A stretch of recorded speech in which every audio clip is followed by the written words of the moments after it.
First time I saw him, completely blew me away. I heard somebody refer to him once as the Pete Townsend of spoon playing. Yeah, right? Like, oh my God. Anyway, a warm welcome for artist the Spoon Man. Bowing my respect to your essential inspiration.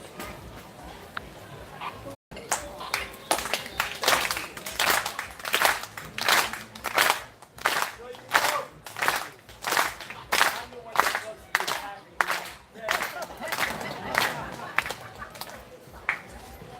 That was funny. Yeah. And, a lot of people have said something about me. First person I ever saw, this was my hat today. It'll take you a long time to film that. I don't know what I'm doing here, but this is where the spoon man helped me actually took hold. He gave me some 46 years ago. I've been at 45 since. This is my 133rd day. It's just great. But I have the money.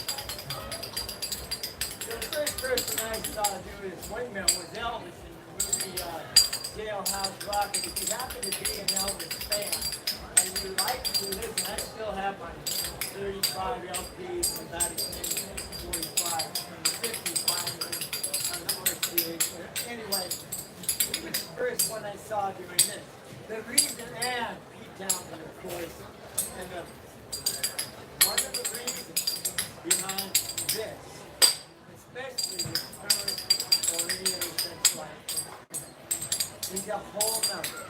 Now I've been playing whatever they are, I can't count, but these are probably 64 notes, 30 notes, whatever riffs they call those, I don't count, can't count, but, and I really don't.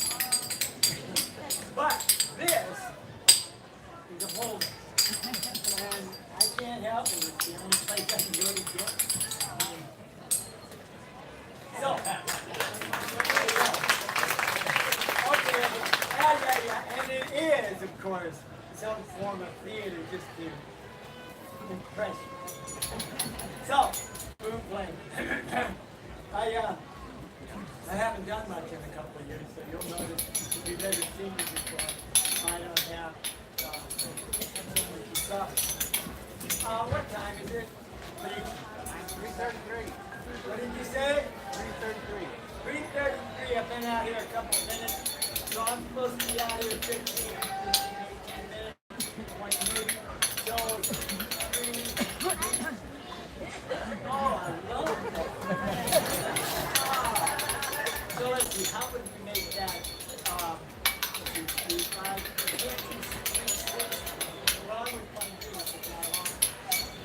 Anyway, 28, 350, let's go 355. So how about you tell me, anybody that wants to shout out when it is 345? 345 is 15 minutes from now or something. And then I'll know, we get off the 28 within 5 minutes. Okay?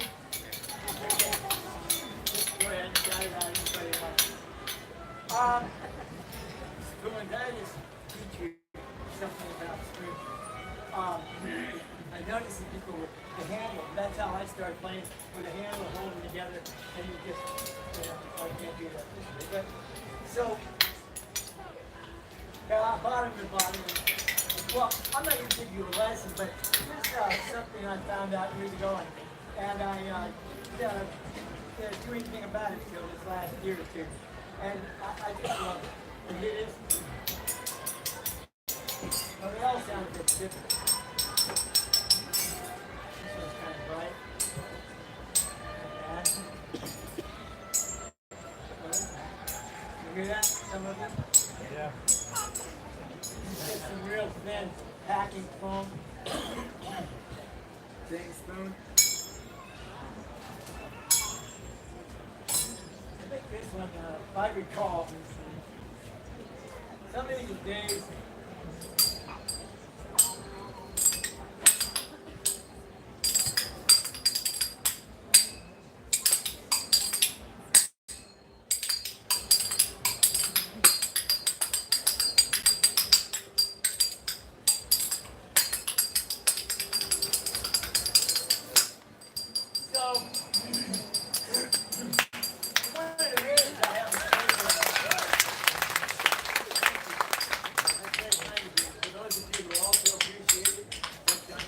clap, that's really good. Very good down there. I was doing the ball with Jim Passau, Bali, 30 some years ago. And went downtown that night and started the bus. Why not? That's what I'm trying to do. So I did. A few people gathered around me, and I played and packed up good, and I could play along with everything. And the night stopped. And they just stood there. So I thought, uh-oh. So I picked up my spoons, and as I started to pick them up, one or two, they said, Lucky, Lucky, which is encore. Encore again. It was so cool. And what I learned from that is we are all above when we appreciate it. It's true. So I just want to relieve us from the obligation of the pod. Not to say bonus ones. They're not good as I mean. But we don't have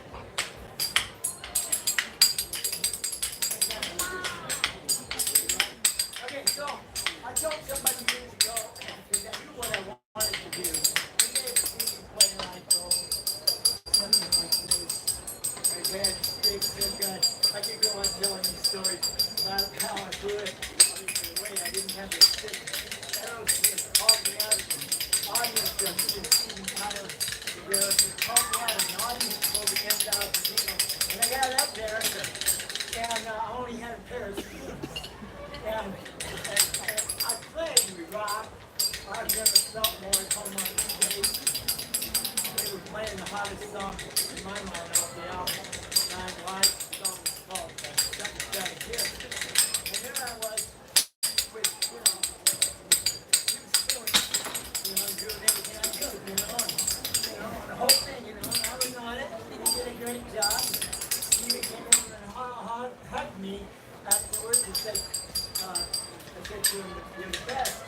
He said, now they're throwing the spoons in the audience. But I didn't have sticks. This is basically what I just did. This is what I can do with sticks.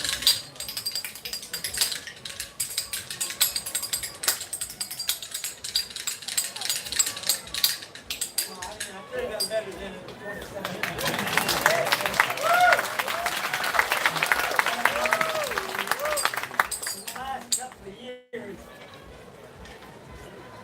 I started doing something and I told some probably young people, I said, hey, you want to press a screen player, load his socks up, play two spoons in each hand. They just down here.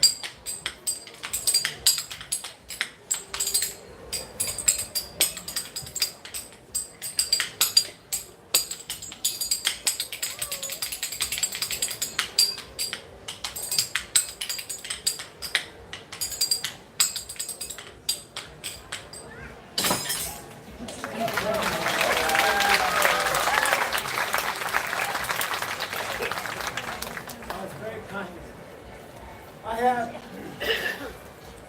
oh, there we go.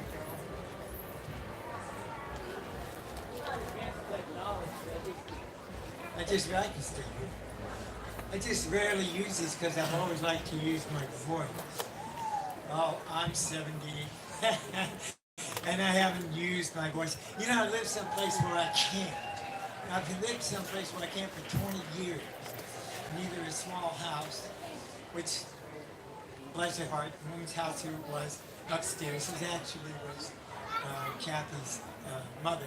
She wasn't bothered too much, but for me to just sing the way I want to is kind of difficult on people.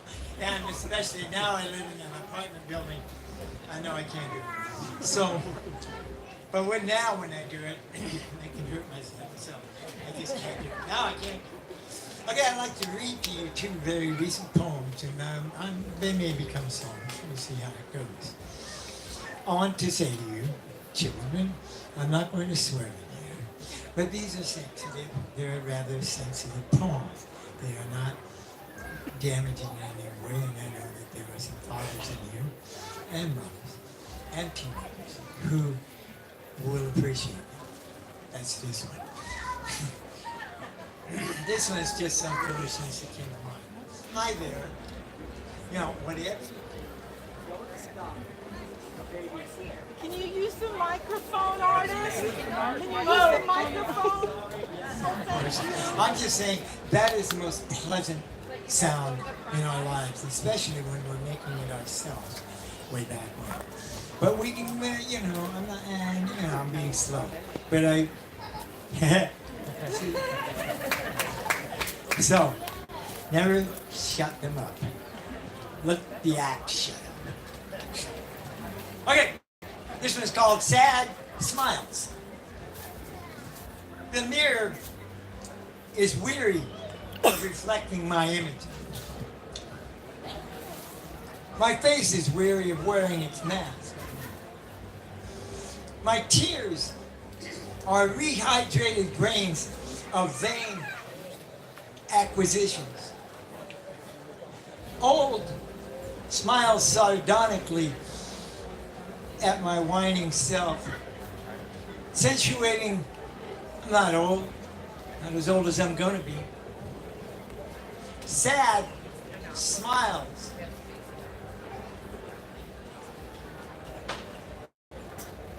A lie. Sad smiles a lie, revealing the time frame of a mood and mocking its intensity. Death is for the living, and dead don't die.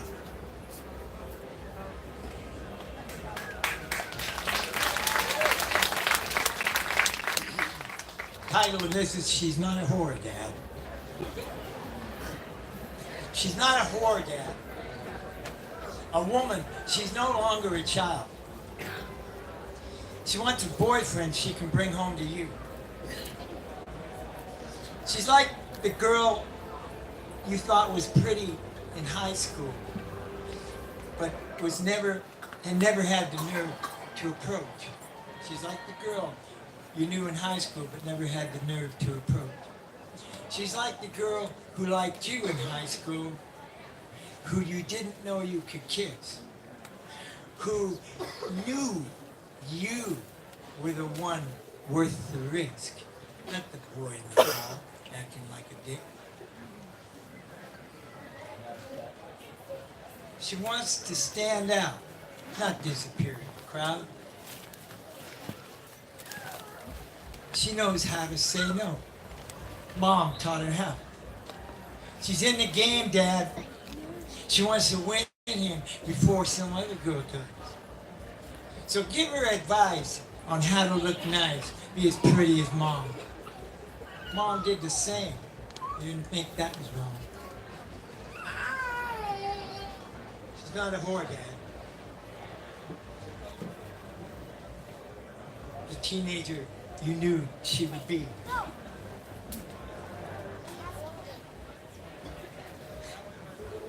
She's not a whore, Dad. The teenager you knew she would be. Treat her like the woman you want her to be and she'll oblige. Be patient with her. She's not a whore, Dad. She wants a boyfriend she can bring home to you.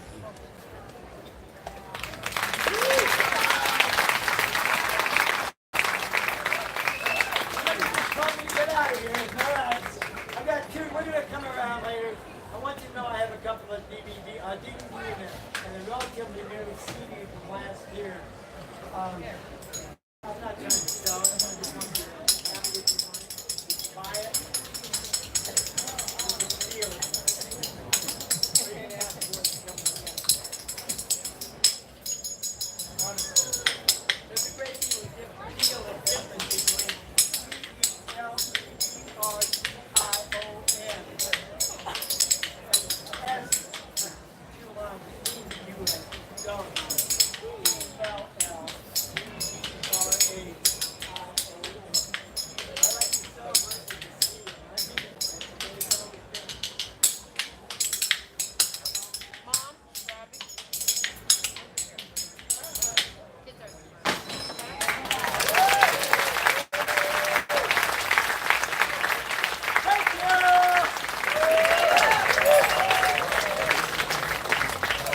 Spoon Man.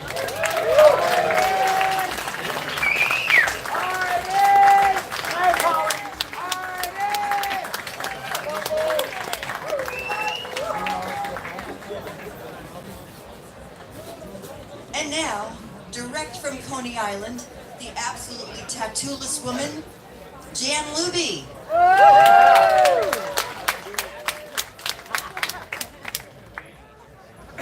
Oh, I need to plug in. You know, there's all these technical. I remember playing at the fair. I started here in 1979. When there was no sound on any stage. When you just had to belt it out way back there.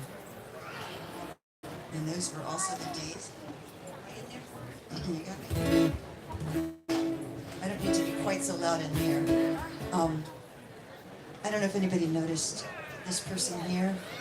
This is Rebecca Hansen, aka Rebo Flordigan, and she was my singing partner when we were Girls Who Wear Glasses. And she lived to the ripe old age of 42, and I just wanted to bring her out here. And in every show this weekend, I've done one of the songs we used to do together, so I'm going to do that right now. It's a Jeff Terma song.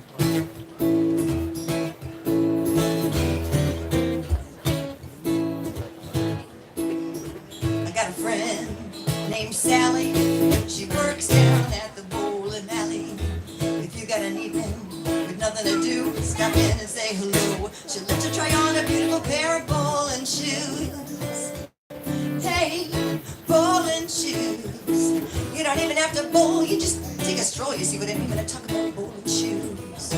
Ba-da-da-da. And a little Davy, all he had was a sling. Big old Goliath, he just laughed at such a thing. You know? But when Goliath went up with a rock inside his head, David's friend said, "How did you do it? Hey man, it was great." And all that David said was, "It was them bowling shoes. Hey, hey, bowling shoes. You don't even have to bowl, you just feel like you're in control when you're wearing those bowling shoes." But a rich widow lived in town. She'd entertain a week when Sunday come around. She closed the curtains, sent the children home, locked all the doors and walked around the house with nothing on except her bowling shoes. She was so comfortable that way. Bowling shoes. You don't even have to bowl, just take a stroll. You see what I mean when I talk about bowling shoes. It feels so good. And Jeff and Sally, they got married last June.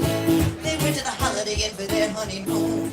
Early next morning, over breakfast, and Betty said, "How did it feel?" She said, "Dear, it was great. But to tell you the truth, it would have been better if I'd been wearing my oh, you know, bowling shoes. You don't even have to bowl, just feel it deep down in your soul. You know, those bowling shoes. Hey, hey, bowling shoes. Ba-ba-da-dum, bowling shoes. You don't even have to bowl, you just feel like you're in control when you're wearing those bowling shoes. No, you don't even have to bowl, you just feel like you're in control when you're wearing those bowling shoes. Oh, you don't even have to bowl, you just feel like you're in control when you're wearing those bowling shoes. I did that song the other day, but okay. So, I wanted to do one of mine for you.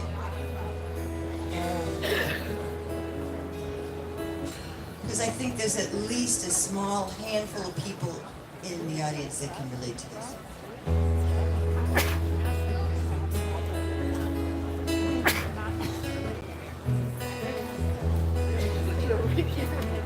The part in my hair has been growing wider, that's wider with D. And I know my teeth are looking long for a while now. Parts of me have been sliding, and my clothes just fit all wrong. Well, I can remember when we had an ozone layer, remember that? I could sit all day in the sun, and now I can't leave any parts of me bare. My days of exposure are done. When did it happen? Oh, I don't know, but here I am suddenly. Who is